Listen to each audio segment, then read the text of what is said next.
Hi everyone, I'm Jen, and this is my introduction. Excuse me, I'm getting over a cough. Um, I thought I would put my friend's Christmas tree up in the background.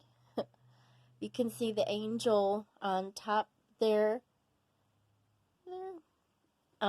Me and my friend, um, we both were talking about how she found her angel topper. And for some reason, I just told her, you gotta name it.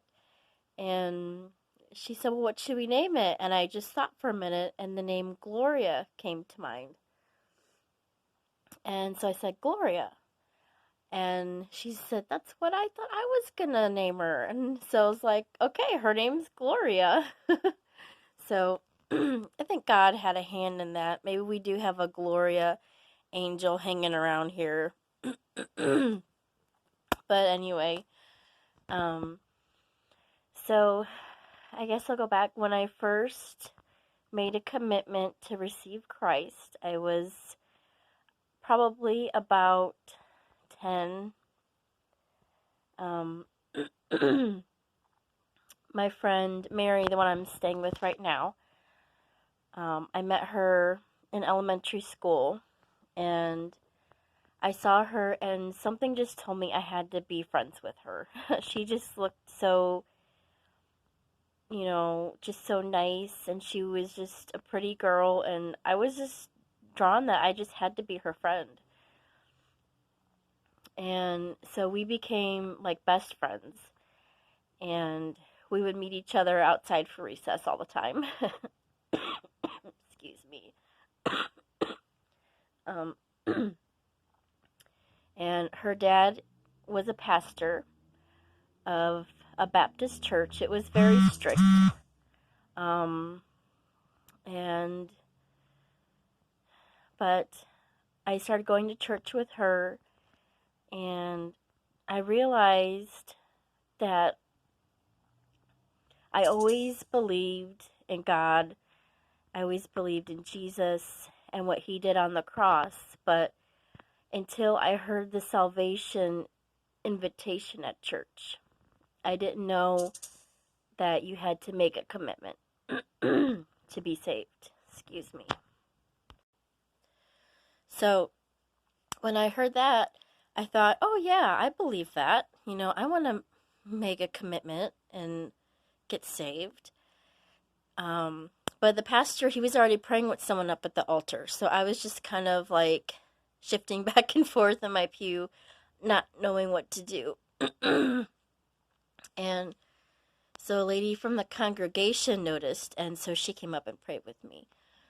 And I officially, made a commitment to Jesus and to follow God and, to make it all official. And from then on, I learned that I had a talent for singing. Like, I always loved to sing, but I didn't know that, like, I had a nice sounding voice. So my friend and her sisters, sorry. So my friend and her sisters, they sang. They sound so beautiful. They harmonize so well. They sound like angels. So I learned a lot from singing with them.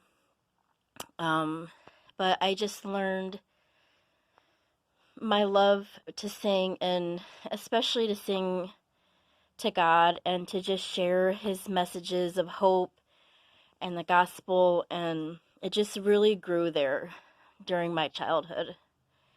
And even now, I've led worship at other churches. I've been on worship teams, and just still singing solos at times. And it's just like my number one love language to God is just to sing to him and lead others to sing to him in worship. It's just my favorite. He speaks to me so much through that.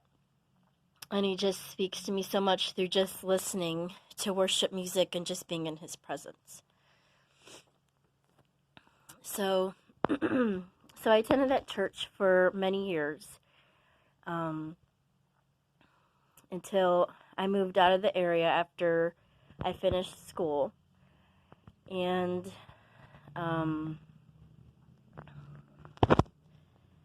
there came a time where I saw this video of this really great, if you call her minister or what, but her name is Alice Cresswell. And I saw her on a show where she talked about how God was doing miracles through her, healings, and all these amazing things. And I was just amazed, and God had my attention. Because I knew for a while there was so much more to the Christian life than what I was experiencing. I knew people got healed in the Bible. They were miracles. And I just wondered, why isn't this happening today? Like, why aren't we doing this? As far as I know, this didn't stop. Jesus said that we will do greater works than these. Why aren't we doing them?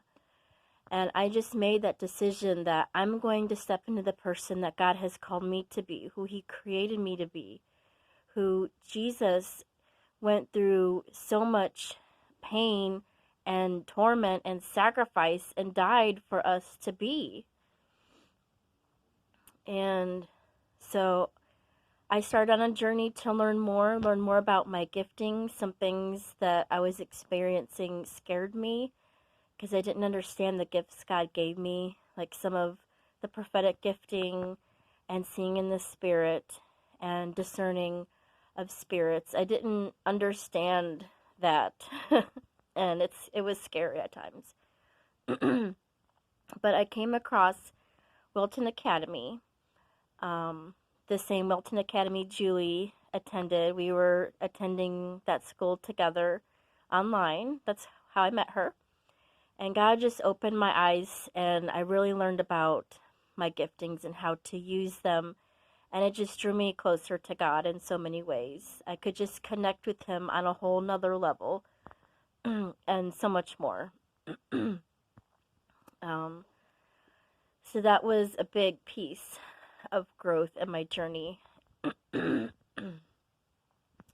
I was in there for 3 years, and I took the prophet track and also did mentorship for the prophet track, and I also did some classes on evangelism. Really, both of those together, used together, is a big passion of mine. To, give someone an encouraging word or to pray for them, see them healed. Just let God interact with them. Let the Holy Spirit commune with them and let them experience God for themselves. I think that is so powerful. That's such a powerful tool for someone to experience God for themselves. And then, God can draw them that way. That's really probably my favorite form of evangelism. Is just fascinating to me. I'm sorry I keep pausing this. I'm struggling here, and I don't want to redo this video. But anyway, I'm excited to be in this program. I'm starting to teach a little bit more at church on the prophetic and the giftings. And it's been a couple years since I really did anything with that. Just kind of went through a difficult time in my life where I wasn't really able to do that. And now I'm back in a place where I can, and I just want to steward this time well and just really learn and be able to use these tools for whatever God has for me, and to just learn and grow and also benefit the people at the church. So I live in the United States. I'm from Ohio, and I work for a really popular cheese company. I work in the office. I take mail orders right now. My job is just temporary, so I'll be looking for something after the holidays. So, but right now I'm where God wants me. So that is my introduction. Hopefully it's not too long for you guys. So I look forward to meeting you all and hearing about you. And I will see you later. Bye.